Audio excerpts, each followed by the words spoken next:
Saludos y bienvenidos a este nuevo episodio de Verdad y Fe. Yo soy Rick Lipset y quiero darte la bienvenida a este episodio número 164, el cual hemos puesto de título la pregunta siguiente: ¿los demonios sabían de la Trinidad? En esta ocasión vamos a hacer una pregunta de seguimiento a nuestro episodio número 162, hace 2 episodios atrás, donde preguntamos si Satanás sabía de la Trinidad y en aquel episodio concluimos que no. El link a ese episodio va a estar aquí en la descripción, así que puedes accesarlo ahí. Hoy queremos reexaminar el caso, pues estamos conscientes de que hay otros momentos donde se deja entender que los demonios parece que sí sabían que Jesús es el Hijo de Dios. Si eso se refiere a que conocían que era la segunda persona de la Trinidad, entonces había un conocimiento adicional sobre la realidad de Dios que a la iglesia le tomó cientos de años de reflexión teológica para concluir. El texto que quiero poner delante de ustedes hoy se encuentra en Marcos capítulo 1, versículo 34. Lo estoy leyendo en la Nueva Traducción Viviente. Dice así: Entonces Jesús sanó a mucha gente que padecía de diversas enfermedades y expulsó a muchos demonios. Pero como los demonios sabían quién era él, no los dejó hablar. Nosotros aquí en Verdad y Fe no estamos de acuerdo en interpretaciones alegóricas, a menos que el texto mismo señale de alguna manera que debe ser interpretado así, como lo es el caso de las parábolas de Jesús. De lo contrario, siempre vamos a intentar estudiar cada texto según el sentido inmediato, o se le podría decir su sentido literal. A simple vista se ve aquí en Marcos 1:34 que los demonios sabían quién era Jesús. Pero hay algo que debemos considerar que no se ve a simple vista. El Nuevo Testamento fue escrito en griego, no fue escrito en español. Y es muy útil examinar qué palabra se usó en el griego para ese sabían que encontramos en el versículo en cuestión. Y en efecto encontramos que saber en griego tiene 2 posibles palabras, y que de acuerdo a la palabra que se utiliza es el significado que ella tiene y es el contexto entonces que carga este texto o este versículo. Así que las 2 palabras griegas para sabían son eidó y ginosko. Y el significado de cada una es así. Eidó significa darse cuenta, contemplar, considerar o percibir. Por otro lado, ginosko significa saber, especialmente a través de la experiencia personal. Eidó conlleva una observación y descubrimiento por lo percibido, mientras que ginosko es conocimiento por medio de una relación íntima. Y entonces, ¿cómo nos ayuda esta información para interpretar el texto? Bueno, lo que pasa es que Marcos, aquí en este versículo, utilizó eidó. Y utilizando esta palabra eidó en Marcos 1:34, leería más o menos así, diría: Entonces Jesús sanó a mucha gente que padecía de diversas enfermedades y expulsó a muchos demonios. Pero como los demonios, eidó, o sea, se dieron cuenta luego de contemplarlo quién era él, no los dejó hablar. Entonces podemos ver que se refiere a que le observaron y por cómo se comportaba o cómo hablaba y lo que hacía, para ellos era obvio que tenían delante de sus ojos una persona que tenía una relación peculiar con Dios. Y en ese sentido, pues cae sobre el renglón del título Hijo de Dios que encontramos en el Antiguo Testamento cuando se refiere a personas con una relación cercana con Dios, como lo es con el caso de Salomón, como lo es incluso con la nación entera de Israel, o a veces hasta a los ángeles se le menciona como hijos de Dios. Pero entendamos que el concepto judeocristiano de Satanás y los demonios es que no son omnisapientes. La Biblia nos enseña que ellos son seres creados por Dios. Y Dios es el único que lo sabe todo. Significa que hace sentido que estos demonios ignoraran detalles sobre Dios. Recordemos que fue luego de una contemplación profunda y centenaria de la persona de Cristo que la iglesia eventualmente llegó a la conclusión teológica que la Biblia en efecto nos estaba revelando que Dios es uno en sustancia y 3 en persona. Por lo tanto, aunque no tenemos una afirmación o negación absoluta en la Biblia que nos diga literalmente los demonios y Satanás no sabían sobre la Trinidad, pues nosotros podemos inferirlo por el tipo de interacción que ellos tienen con Jesús. Como hablamos la vez anterior, donde Satanás tentó a Jesús, tentó a Dios, y eso es algo absurdo porque Dios no puede pecar. De seguro, si Satanás hubiese sabido que Jesús era Dios encarnado, la segunda persona de la Santísima Trinidad, no le hubiese tentado. Además, si seguimos leyendo en Marcos 1:44, o sea, ese mismo capítulo, un poquito más abajo, Jesús le dice a un hombre que sanó de lepra que no le diga nada a nadie tampoco.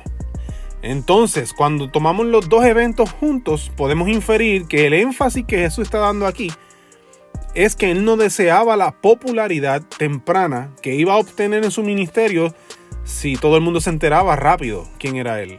En Mateo 13, 10 al 14, Jesús les explica a sus discípulos que enseñaba en parábolas para que la gente, aunque escuchaba, no entendiera. Esto a veces a nosotros no nos hace sentido, pero no nos hace sentido porque pensamos quizás que Jesús lo que deseaba o necesitaba era popularidad, pero Jesús deseaba recibir a las personas que el Padre le había escogido para él. No buscaba ganarlos como lo haría un artista famoso hoy día. Mira lo que dice Juan capítulo 6, versículo 37 al 40. Sin embargo, los que el Padre me ha dado vendrán a mí, y jamás los rechazaré, pues he descendido del cielo para hacer la voluntad de Dios, quien me envió, no para hacer mi propia voluntad.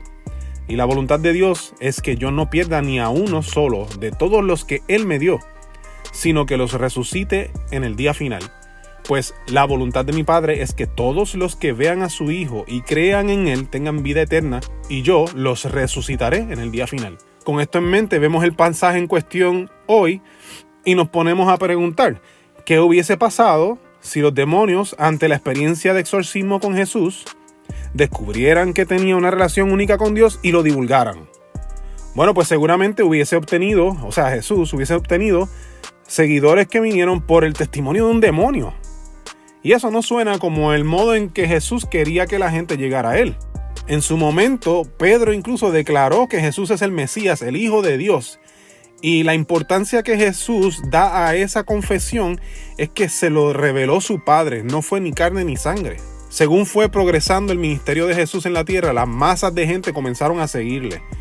Es cierto, pero Cristo se encargaba de que cada cierto tiempo les confrontaba con sus intenciones de seguirle y muchos terminaban alejándose, porque lo que estaban buscando no era seguir a Jesús por quien él era, sino lo que le interesaban era los milagros, o como comúnmente decimos, los panes y los peces. No querían realmente internalizar a Jesús en sus corazones.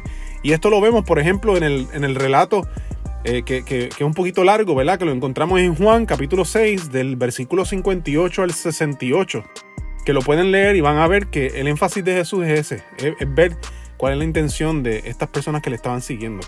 Pero en el versículo 65 de Juan 6, Jesús dice: por eso dije que nadie puede venir a mí a menos que el Padre me lo entregue. O sea que la intención de Jesús siempre era que aquellos que vinieran a ser sus seguidores fuese porque el Padre se los entregó, no por el testimonio incluso de nadie.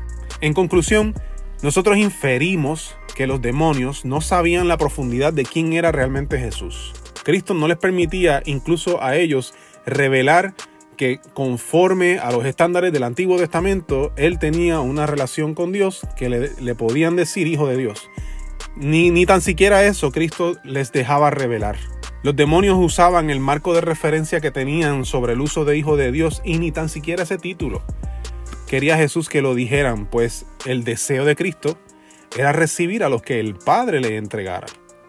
No deseaba ganar concursos de popularidad y mucho menos recibir seguidores por el testimonio de demonios. Ahora, como dijimos antes, la Biblia no lo dice de manera explícita, pero sí lo podemos inferir. Esto significa que cabe la posibilidad de que nosotros nos equivoquemos en esta aseveración, pues porque estamos infiriendo.